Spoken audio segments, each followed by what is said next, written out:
And the reform thing is, if you're sitting at a table and there's 20 people there and none of y'all been locked up, you ain't talking about reform. Yeah. Y'all just having a lunch. Yeah. And if the only dude at the table spent a couple weeks in there on some I couldn't make bail or some sideways stuff, you ain't talking about reform. If you ain't got a dude who did 10, 20, 30 years in the penitentiary, then been through some wars, sitting at the table, you're not talking about prison reform. Yeah.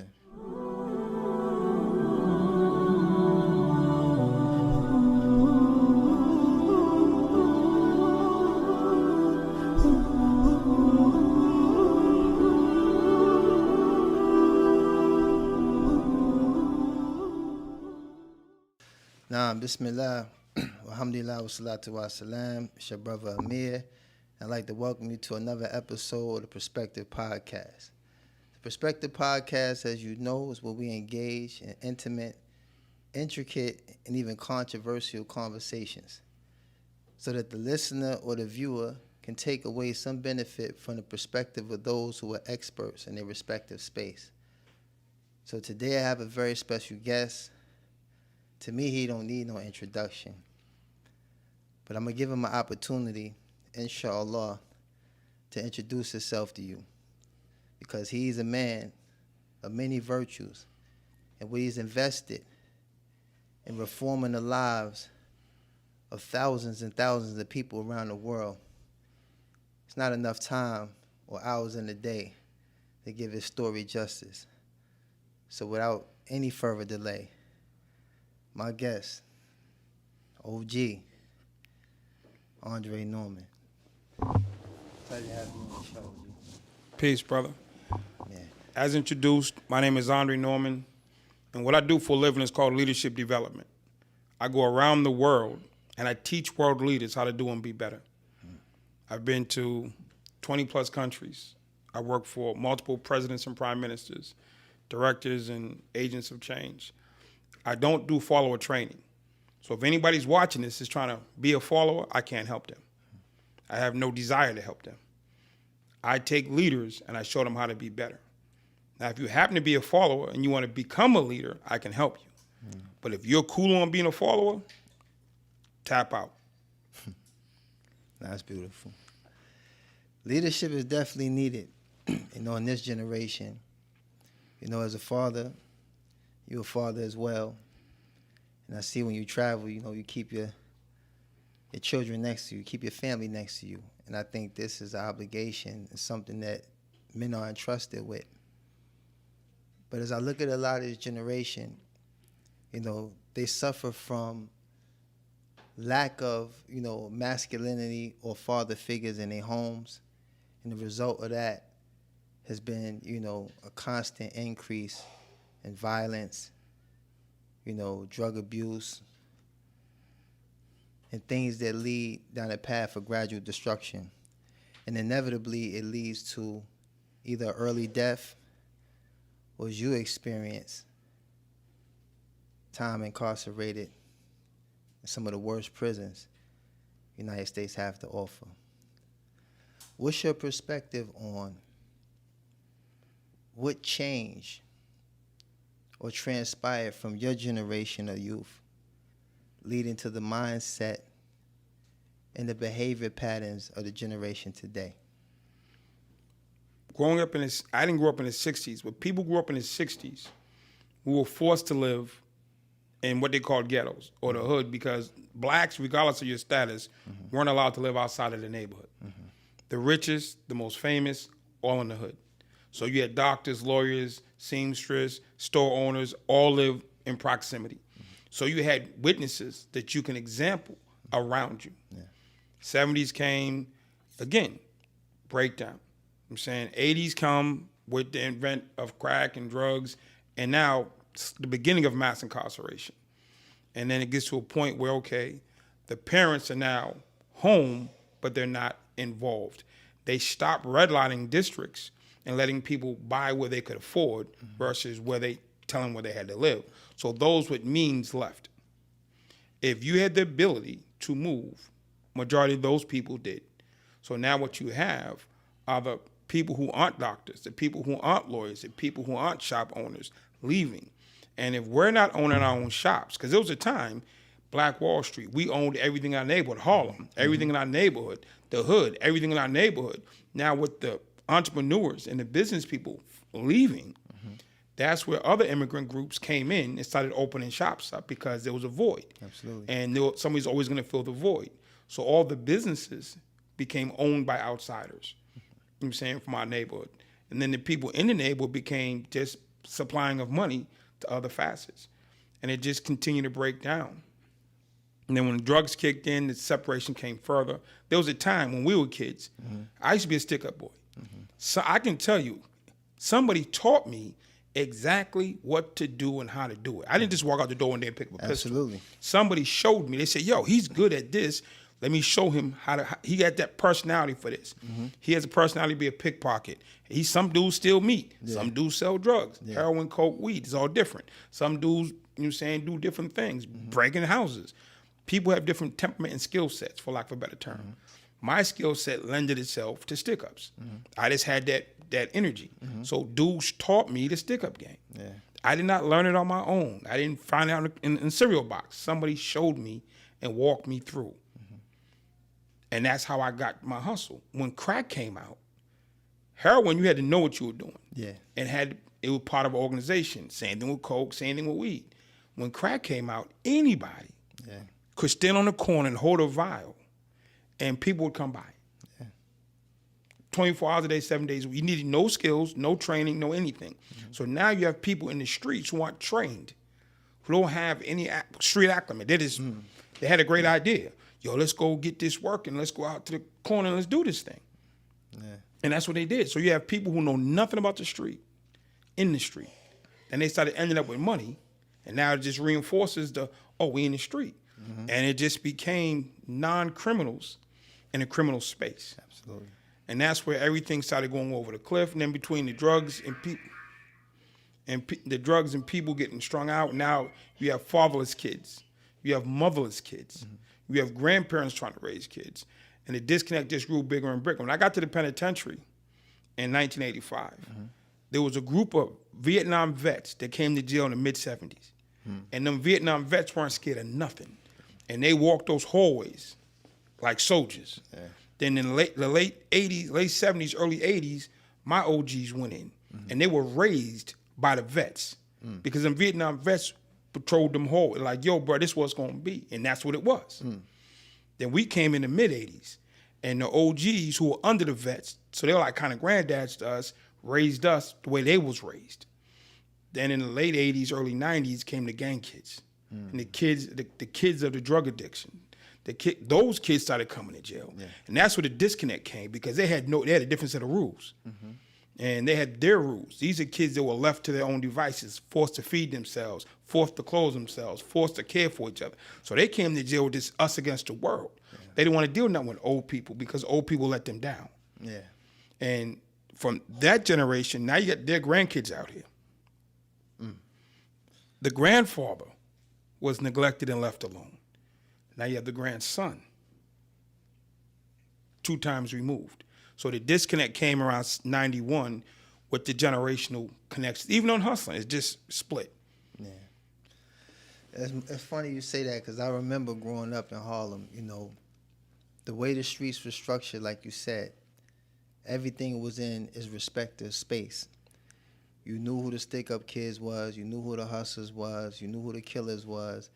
And no one was crossing these lines. These lines wasn't never blurred. No. The stick-up kid wasn't a socialite.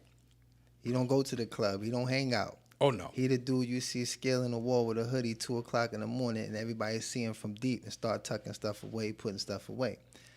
We had dudes that was the grand larceny dudes, you know what I'm saying? So anytime a car missing, you go pull up on them. They got a garage, you know what I'm saying, that they working with the Spanish dude, all the stolen cars in the garage. So it's like, I grew up exposed to the same thing that you alluding to, as far as, and not to glorify, but there were lanes. It was a lanes, and it was an organized situation. The streets ran and operated in the same capacity as a Fortune 500 company. So us as little kids, 8, 9 years old, we was able to go outside, make $100 a day for 8-hour shift just being lookout. That's it. That's it. Standing on the block that I live on anyway.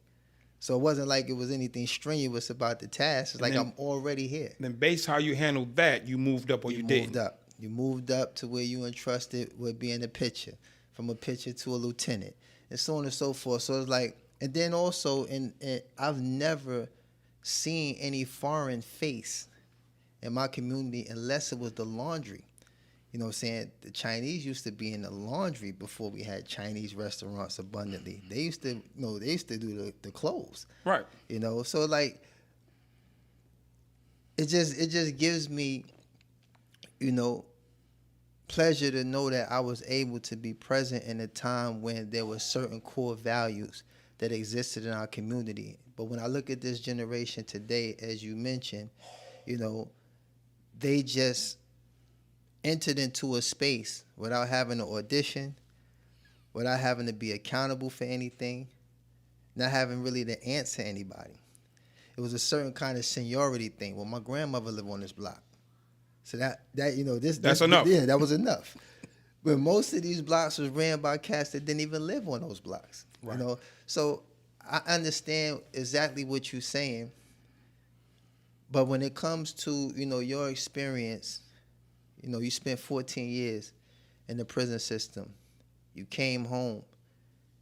You went to Harvard University, and acquired an education that you aspired to obtain regardless of what you experienced prior to that. And you took that education and everything that you experienced and went out on a mission seeking leaders.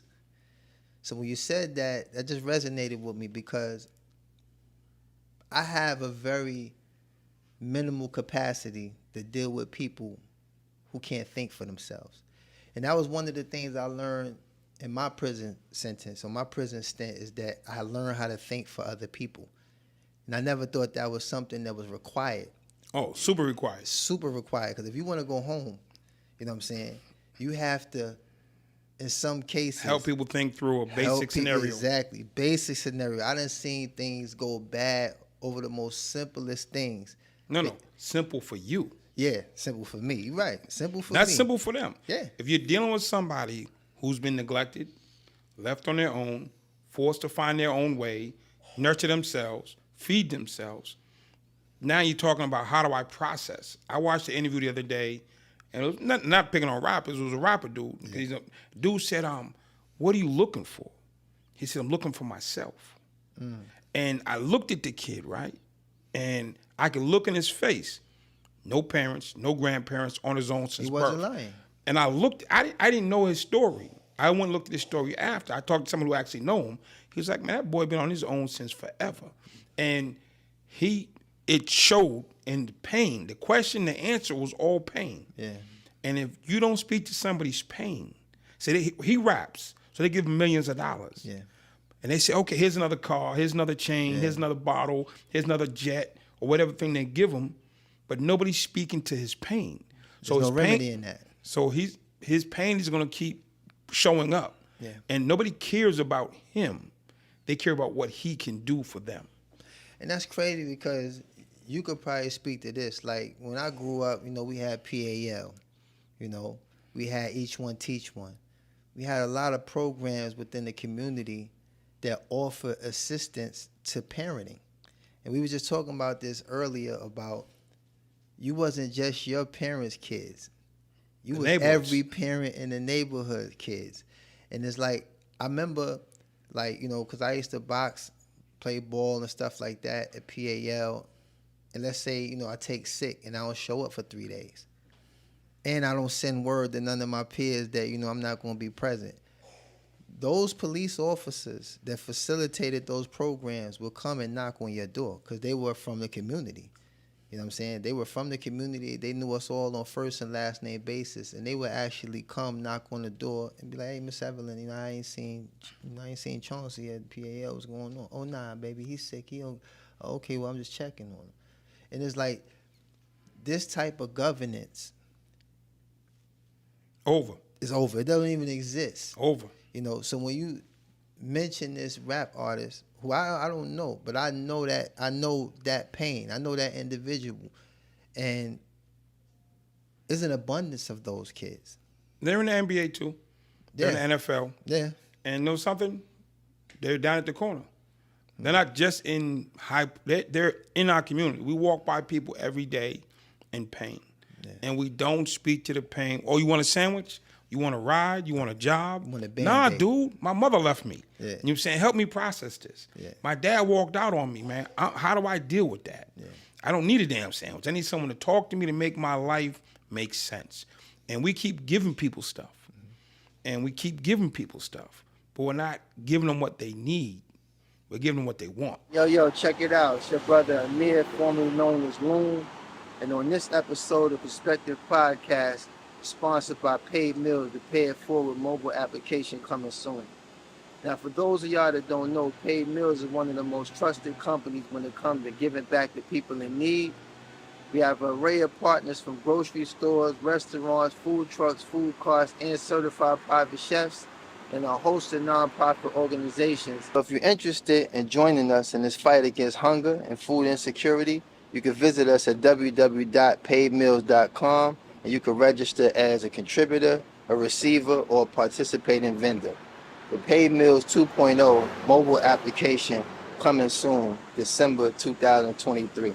Inshallah. So without no further delay, let's get back to the Perspective Podcast. Enjoy the show. So let me ask you, your experiences, what enabled you to be able to gauge those things? Because I think, like you said, to speak to your point, a lot of times we walk past each other every day and we don't even acknowledge some of the simplest things that's tangible, that's on the surface, let alone what's embedded, in the hearts and souls of some people. But based on your experiences, what enabled you to be able to gauge some of these things and to search yourself,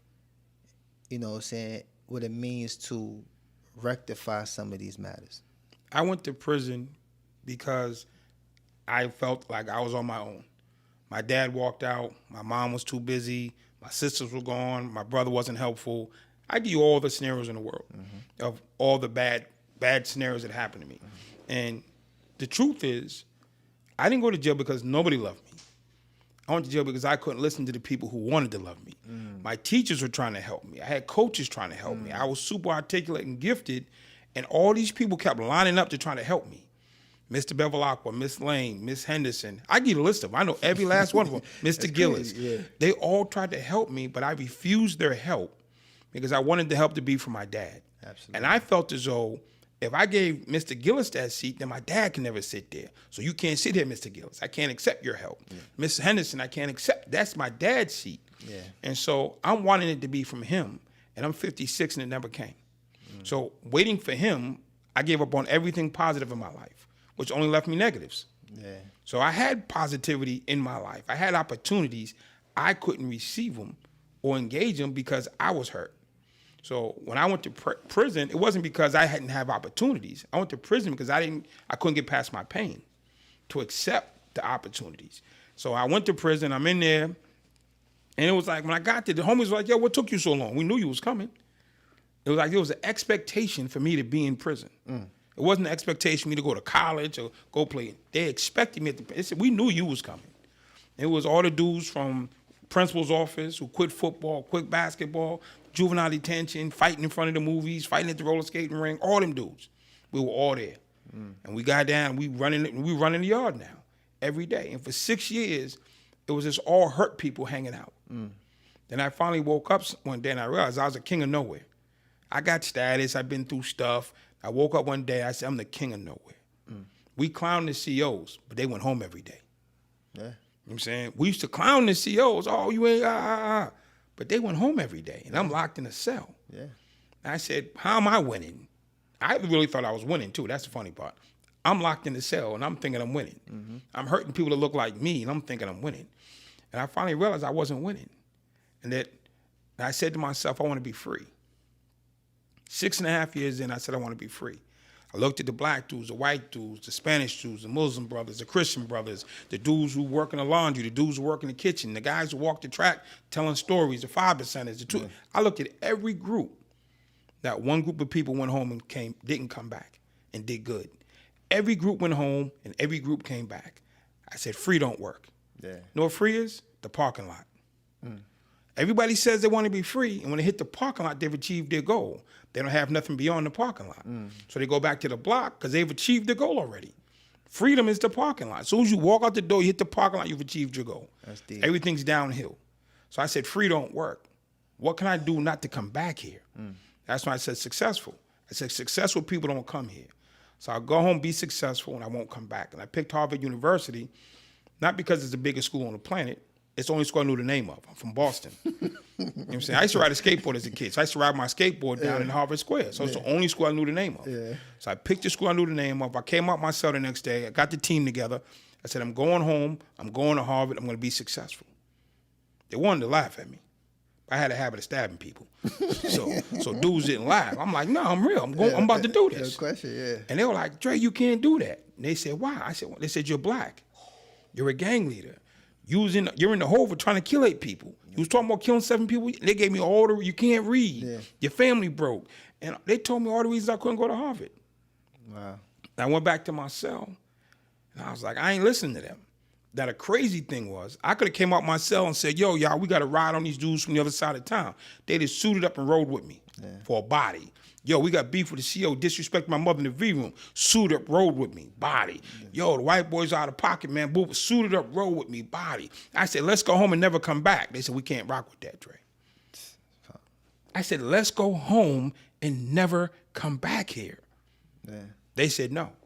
Not one of the homies was like, yeah, that's a good idea, Dre. Let's rock with that. Yeah, I had a dude I was locked up with named Sharul Bey. His famous statement was, I don't talk to people that don't come in the law library. Like, if you ain't in here trying to fight to get out of here, I don't even want you talking to me. I don't even want to talk to you. He said, if you come in and ask me anything about some law, I'm with that. But if you're on some foolishness, you want to ask me about some foolishness, or you want me to take you, down memory lane and all that. He said, I ain't with all of that. And it's crazy because I was already settled in my case. I already accepted that, okay, this is what I'm dealing with. Right. Cards are stacked against me. But we was able to have, other dialogue, and he stood on that. So when I hear you say that, it's definitely a testament that you have people that's with all of the nonsense, anything and everything that's going to contribute to all the horrific stories you hear about in the prison system.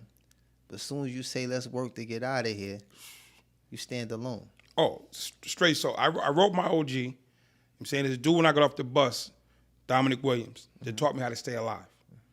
Yo, man, I got a new concept. He was in the feds. Do your thing. Go for it. So I went in the room. I wrote a list of all the reasons that were stopping me from going to Harvard. I can't read that well. I got a whole bunch of time. I got 2 cases. I just wrote it all down. Then I went back to school, got my GED. That was 1. I went to anger management because I had a slight anger management problem. That was 2. I went to self-help groups. That was 3. I got a lot of addiction in my family. Not me personally, but I went to AA and NA. So I got to learn how to talk to these people. You know what I'm saying? That's 4. I just kept 5, and I just kept going. Now I went to the law library. Yo, Brooks, let me see my phone. So I went to the law library, and I started studying the law. You know what I'm saying? Because fighting on the yard was cool. You know what I'm saying? I can tell you about a whole bunch of that madness. You know what I'm saying? I'd been to like 8, I'd been in 9 different states. You know what I'm saying? Fighting. You know what I'm saying? Getting it in. And I thought I was winning, but I was really losing. You know what I'm saying? So I just kept going to the law library.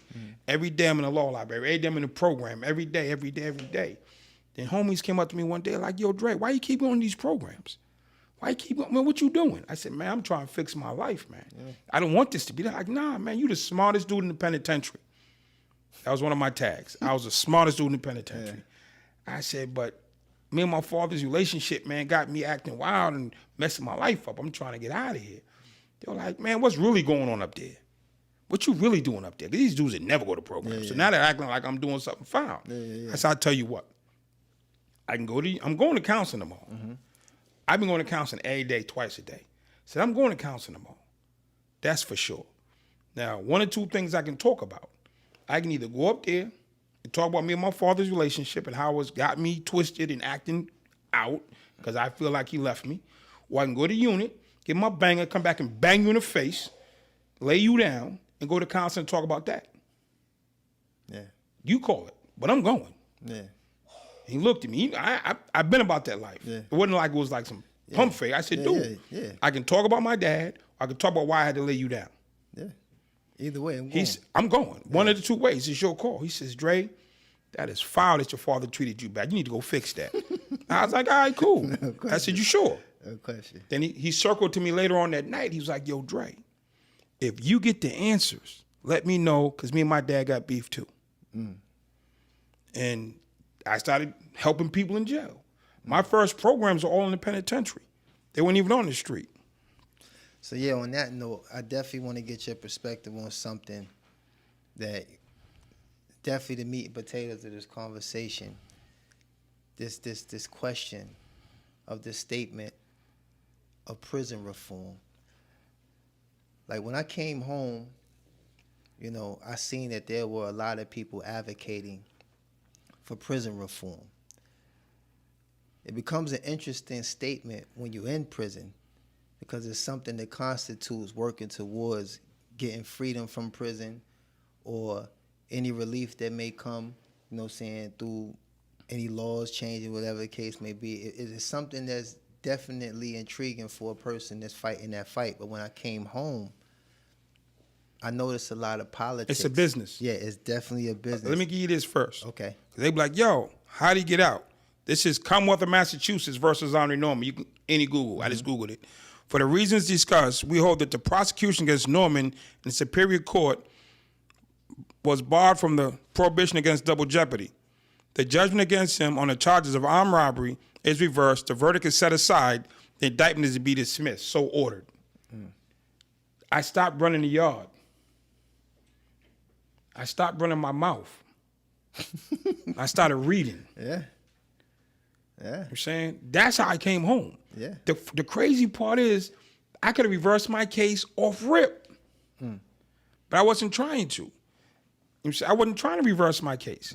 I was trying to be cool on the yard. Yeah. I was trying to be down. I was trying to get a rep and a status. Yeah. And my mindset wasn't go home. My mindset was be king here, king of nowhere. So when I flipped my case and I started working, I'm going to programs, and I'm like, every day I'm getting small wins. Every day I'm getting small wins. And dude's like, man, they ain't never gonna let that dude out. And I finally flipped my case, got going, kept moving, and I came home. And when I walked out to prison, I was in a youth program. We used to teach kids from juvie. They used to bring them up once a week. We talked to them. The kids were like, Dre, we happy you going home. Will you come see us at our youth center? All the OGs get out of here and they never come to our program to see us. We only see them when they come back to prison. I said, you got that. I gave him my word. Walked out to prison, went to the parole office, signed the paperwork. I walked out, dudes were like, yeah, where you want to go? You want to go to your girl's house, your mom's house, restaurant? I said, nah, take me to the youth center. They said, what you talking about? I said, take me to the youth center. Wow. 90 minutes after I walked out the penitentiary, I'm walking back in the juvenile detention center. And I started talking to them young men. I said, you're going to jail not because you're black, not because you're from the hood, not because you smoke weed. Somebody let you down. They weren't there for you, so you started acting out because you was hurt. You didn't know what to do with that. You started self-medicating because you was in pain. And at 8, 9, it was cute. At 15 and 16, it's criminal. Let me show you how to manage your emotions and how to fix yourself. That part. And I started working with kids, day one, 90 minutes outside the door. I'm working with these young black boys because that's where I was comfortable. And after about 30 days, they say, Drake, can you come up and talk to the girls? So I don't know about being a girl. So I go up to the girls' unit. Rape, molestation, prostitution, domestic violence. And we tell little girls, oh, once you've been in the street, you no good for nobody. We tell little boys, just put on a suit and tie and get a shave. You go be good again. So I tell our little sisters, you can be whole again. Yeah. If he can smoke crack and you can smoke crack, if he can do this, you can be whole again. And nobody was giving them that message. So I started giving little sisters message, you can be whole again. Then somebody said, Dre, man, there's some kids you denying. You tripping. Every day I work. They said, no, they white kids. You won't work with them because they white. I said, white kids ain't got no problems. This is their country. They own everything. They got everything. I said, Dre, you don't get it. I go to all white school. They drink, they smoke, they cutting their wrist, everything. I'm like, what is that? I was bugged out. I grew up on Leave It to Beaver. There was none of that on the Partridge Family or Brady Bunch. I'm like, what are y'all doing? I said, at least y'all got dads. They said, no, he ain't never. That dude's on the road all day running businesses. He tolerates my mom, puts up with us. We don't call him dad. We call him the guy that sleeps upstairs. Wow. So when I walked out of that school, I said, never again will I judge somebody based on my ignorance. Absolutely. If you call my phone, I'll show up. Absolutely. And I just started showing up. White kids, black kids, Spanish kids, Guatemala, Montana, Saudi Arabia, Australia. If you call my phone, I'll show up. And that's how I kept it. But I literally go into centers. I go into homes. I go into the hood. Then I started seeing people who do it for business. Mm-hmm. It's a business. Yeah. See, there's two things. There's helping people, and there's a business of helping people. Absolutely. I understood helping people. Yeah. Then over the first 4 years of home, I learned the business of helping people. Mm-hmm. We did 25 millions in grants. We did 25 M's the first 4 years I was home with the agency I was with. They did money. They specialized in the business of helping people. Yeah. And they were doing it based off my back. Like, this is the story. I was like, oh, this is the game. Me and old boy don't get along, but he taught me so much about the business. Yeah. And I learned the business. We created, you heard Violence Interrupters? Yes. I created that. Wow. Anybody from any city, I don't care where you at, I created that in Boston in 99. Wow. I get the newspaper articles, whatever. Faith-based initiative, did George Bush signing the law in 2000? My ex-wife wrote the charter. We created that. There from day one. John DiUlio, Mark Scott ran the office. I give you facts, dates, and the rest of it. It's not about look at me. I was at the front door. Reentry, I was at the room when they created the term. Yeah. So I'm in the room, and I'm watching them build this thing, and I'm learning. There was a program from Harvard University, Henry Louis Gates, #1 black professor. Yeah. He created a black encyclopedia. He had an after-school program, and he had all these black kids in Chicago going to it. First iteration cool, second iteration cool, third iteration kids disappeared. They couldn't figure out why. He called my boss. He says, I got a guy that can probably help you. They bring me down to Harvard Square. We go to this big giant house on Brattle Street, and we go in and, hey, Andre, how's it going? And they told me about the problem, and they had this guy came and looked in. They flew this guy from Sweden, and they just can't figure it out. They gave me the whole breakdown. They said, what do you think? I said, well, what did the kids say? They said, no, we brought the guy from Sweden. And I said, I heard that part. What did the kids say about why they're not coming back? Yeah. Well, no. We brought the professor in from, no, I heard that part. What did the kids say? Well, we have this stat test that we did. I said, dude, the only people that know why are the kids. You just need to talk to the kids. They're like, oh, wow, they're not lab rats. We can talk to them. Yeah. Then as soon as the bell went off and the light bulb shined, they, oh, man, thanks for coming, Dre. And they showed me and my boss to the door. I didn't think nothing of it. We get outside. We in front of the building. We about to start walking. My boss turned to me and said, yo, Dre. I said, what's up? He said, give me 200,000. I said, what? He said, give me 200,000. I said, dude, you know I ain't got 200,000. I'm out of jail for like a year, if that. Yeah. He said, no, give me 200,000. I said, dude, why are you playing games? Because he's not a game player. He's dead serious. Yeah. I'm like, why you all of a sudden want to be in the games? Yeah. He said, I'm not playing games, Dre. You just gave them $200,000 worth of information. Yeah. For free. He said, respect your knowledge. And so many people go into situations and solve problems for $1 million universities, $1 billion programs, just solving problems off field you don't even like. Yeah. They had some carrots and cheese dip. I didn't even touch it. He said, for some food you didn't like, you gave him $200,000 worth of information. Yeah. And that's when I came to understand my experiences had value. Had merit, yeah, absolutely. Now, he was exploiting the hell out of me, but that was a different story. No question. But I was at least getting a check off that. Yeah, they definitely gonna pull you out when it's time, to sit in front of, investors, grant writers, stuff like that. But I want to ask you this in closing. Because like I said, in the introduction, like your story, I could do this with you all day, OG, like for real. I'm honored to have you here. But I want to know, what's your message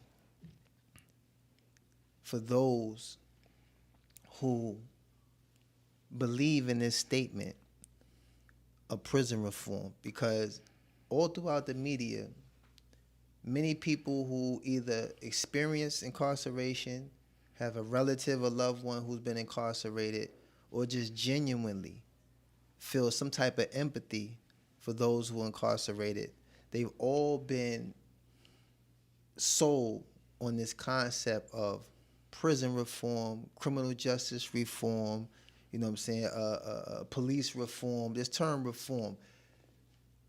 I would like to know your perspective on these terms being loosely used, but what's your view on the merit The of concept these terms? of reform. The concept, yeah. You can't reform something that was designed to do a thing. Let's reform the car. But if it doesn't drive, it's not a car. Absolutely. Let's reform the light. If there's no light, if it doesn't brighten the room, it's not a light. Prison was meant to punish. Full stop. Prison was meant to punish. Mm-hmm. And black folks being in prison, if you want to make it about us, prison wasn't created for us. As the law says, 13th Amendment, if you commit a crime, we can lock you up. Yeah. They built plantations and presentations around the country. Every man is free until they commit you commit a crime. Yeah. So they started giving us crimes. Yeah. They give us crimes and put us back on the plantations we just walked off of. The law says you can incarcerate me and make me a slave again, mean work with no pay. And that's what they did. That was the end of at the end of the Civil War. The deal was, well, you can't have slavery, but if you lock them up, they can be slaves. So they hit him with due process. Mm-hmm. We got our due process, fair or not, and then we became slaves again. Mm-hmm. And that's what it's been. So you can't reform a system that's designed to punish. Absolutely. You can't make that system not punish. It's punishment. That's what it is. Prison punishment, full stop.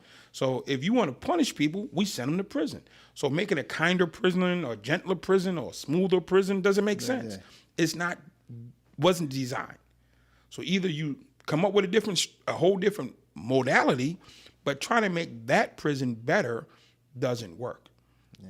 I always say to people, they're like, well, why? We got all these programs in there. We got mental health. We got all this stuff in there for them. Why won't they take it? And I always ask people this. If you were in the Middle East someplace and you got snatched by a terrorist group and they threw you in a prison as an American, how long would you need to be in that prison before you trusted them? Yeah. I said, you are everyday American citizen. They snatch you up, some crazy terrorist group, and locked you in the basement. How long do they need to hold you for before you trust them? And they all tell me, never. Well, you snatched us up. You threw us in the prison. Absolutely. Now you wonder why we don't trust you. Trust you. I'm saying it's never going to happen. Yeah. You'll get the surface. You'll never get the connection. Mm-hmm. Because in the eyes of black American prisoners, Commonwealth of Massachusetts versus Henry Norman, United States of America versus Henry Norman, you know what I'm saying? State of New York versus you, state of. We've been prosecuted by the government. Yeah. If we did it or not, it's not the issue. Yeah. That's how we see the circumstance. Mm-hmm. That therefore becomes my enemy. I'm not taking accountability for my actions because I say you have part of me taking part in these actions. Yeah. End of the story is I don't trust the government. Yeah. So therefore I can't really get the full what they're trying to give me or set up for me. Yeah. And the reform thing is if you're sitting at a table and there's 20 people there and none of y'all been locked up, you ain't talking about reform. Yeah. Y'all just having a lunch. Yeah. And if the only dude at the table spent a couple weeks in there on some I couldn't make bail or some sideways stuff, you ain't talking about reform. If you ain't got a dude who did 10, 20, 30 years in the penitentiary, then been through some war, sitting at the table, you're not talking about prison reform. Yeah. When I say people will argue, oh, you didn't start the violence interrupters. We had this group. My group was the first group created by former prisoners, staffed by former prisoners, led by former prisoners. We hired, we fired. We didn't need any supervision. We didn't have to ask nobody. We didn't check in with nobody. I was the boss. Mm-hmm. Yeah, I was the boss. I didn't have to go, yo, Loon, is it okay if I hire this brother? Yo, is he okay? I hired who I wanted. Mm-hmm. No applications necessary. Yeah. Your application was your history. Now we have people who've never been to prison governing us. Yeah. How can you govern us if you ain't one of us? Exactly. So you're doing it from your best thinking. And I trust and believe in your heart. Your best thinking.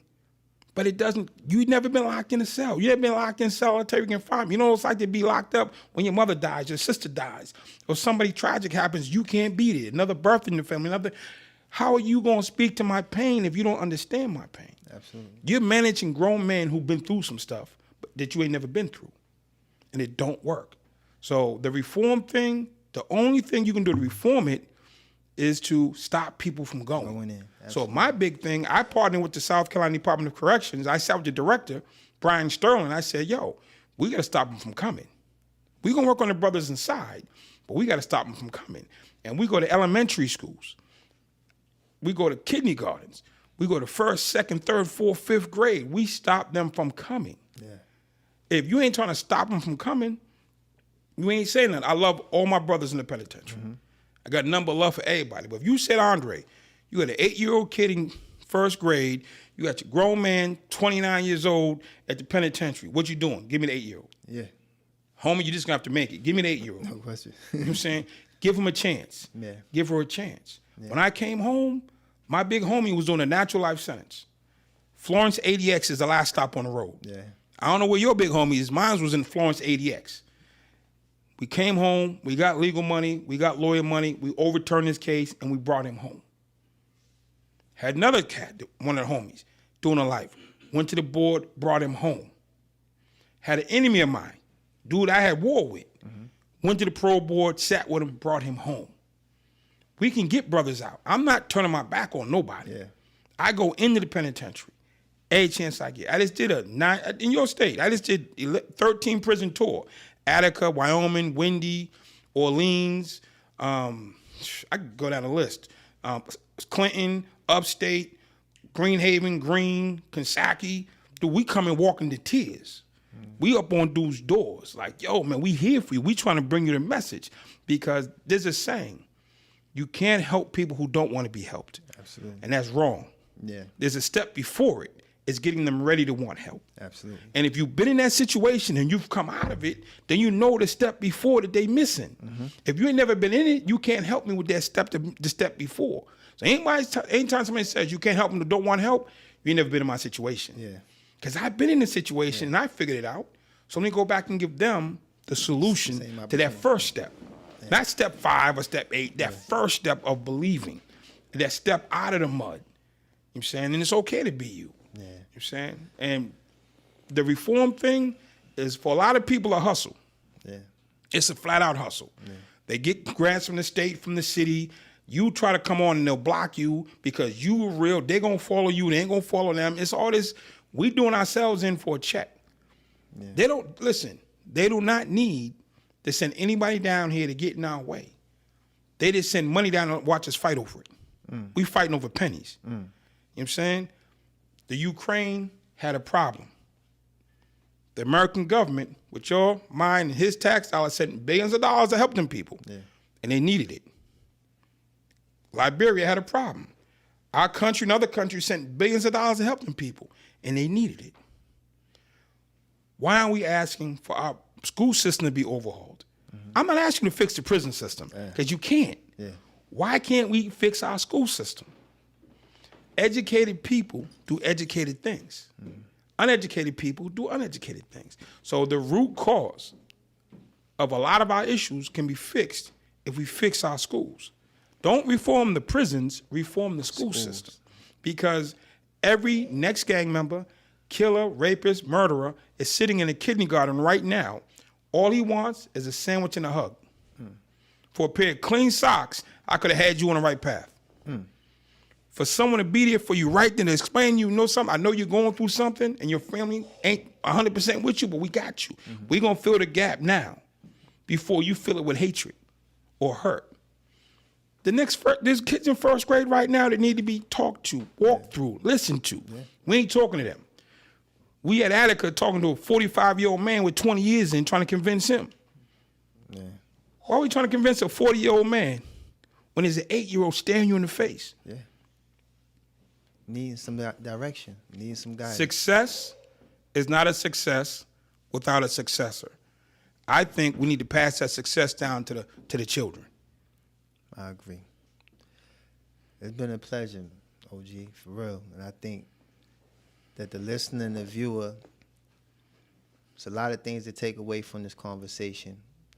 Hopefully those that genuinely, and I mean genuinely, want to reform the circumstances that revolve around mass incarceration.